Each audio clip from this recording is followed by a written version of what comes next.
ito guys. Gumagawa ako ng breakfast ko.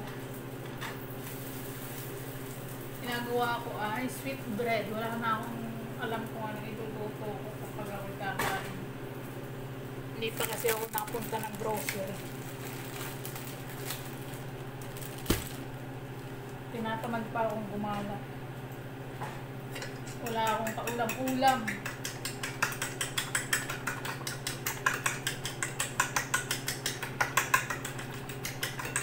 Kaya tis muna tayo dito. Ano na lang nga dito, yun na lang ating pagtiyagaan para tayo mabuhay. Para daw mabuhay. Oo.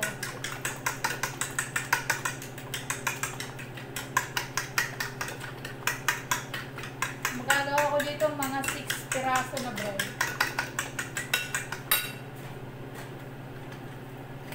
Pero hindi ko inubos. Kung bagay mamaya ulit, kapag ako nagutom, kakainin ko.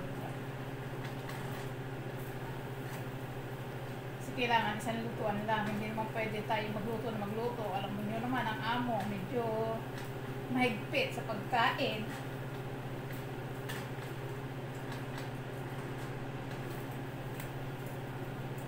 Kasi dito guys, tuwing gabi lang kumakain ng kanin. Ay ako hindi pwede kasi gusto ko lagi kanin pag tanghali. Eh ngayon, wala talaga akong ulam. Kaya magtiis na lang ako ng bread. Agahan bread, tanghalian bread. No choice tayo. Kailangan tayong mabusog. Dami ng trabaho.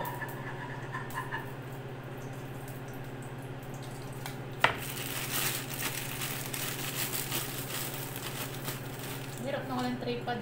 Hindi ko kasi nailagay sa tripod yung cellphone ko kasi guys. Siyempre, naka-video lang tayo. Kaya kailangan natin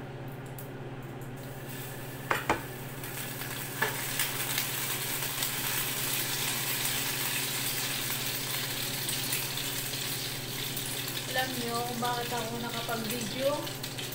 Wala yung amo ko.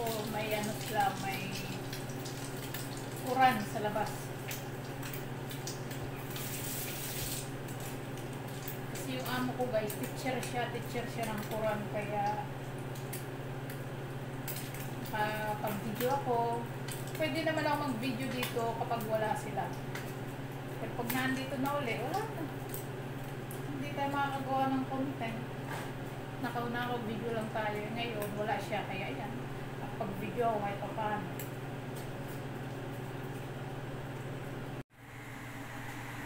Ayan guys.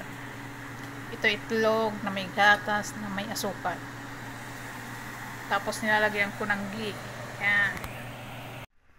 Ayan na guys, luto ng aking breakfast. Nagatas na lang ako kasi matamis na rin bread.